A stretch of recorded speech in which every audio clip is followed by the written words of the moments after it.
Good morning, everyone. We are coming to you live from right here in Omaha, Nebraska. Today, here with me is an excellent group of panelists who are ready to share how Nebraska Children and Families Foundation is working in local communities to build supportive preventative networks. So 15% of our county and community are living at or below poverty. And that's something that we need to work on. And how do we do that? By employment.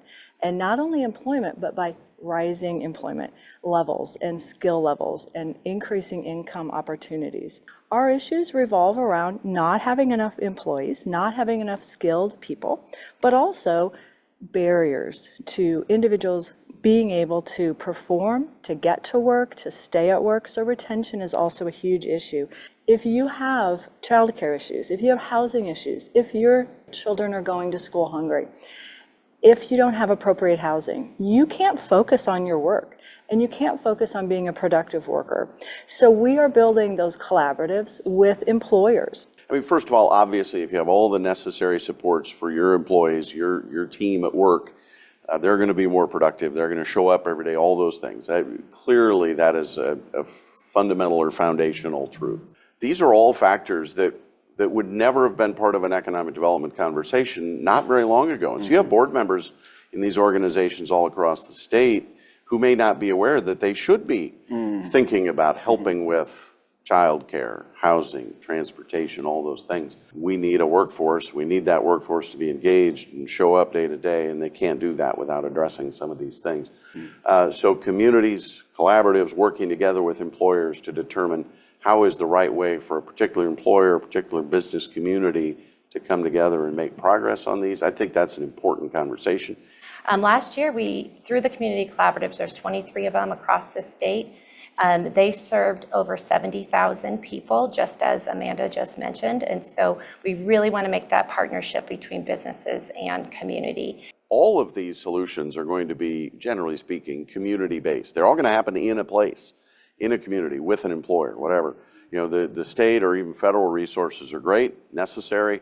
We want to partner, but that is the word. We have to partner in a community with a business. And so it's really important that all of you watching across the state understand that you're actually where it all starts.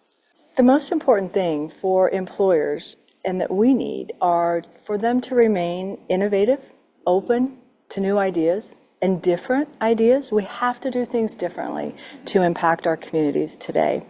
They need to be creative, and they need to connect with collaboratives to co-design solutions. We already mentioned that Nebraska is known for the good life, and we also know that the good life is wonderful for some, but it's more accessible to some than others, right? And so we really need to do more to get the partnerships in place to be innovative. We will then see a vibrant community. Through a referral process, through service providers in the community, we receive those referrals. They would go through a structured process, and we would make a decision if we could help through funding, which often was provided by Nebraska Children's. And those varied from getting steel-toed boots for work to paying 2 weeks of childcare that was required for a mom to start a new job. She was ready, she was excited, but she didn't have the 2 weeks of childcare payment that she needed. So we were able to provide that for her. It's all connected. If people are doing better, businesses are doing better, and communities are thriving. We've also found that we have 5% or less of individuals return for services in what we've been doing. So that tells us the model's working. Cannot afford to admire the problem very much longer. We have to get to work on finding solutions, moving people to Nebraska, retaining people in Nebraska, matching up the skills, removing the barriers that are keeping people out of the workforce. All of those are elements to reaching solutions or making progress, and the time is now. Become part of a collaborative in your community. Please come partner with us. We will not be able to bring up Nebraska without you.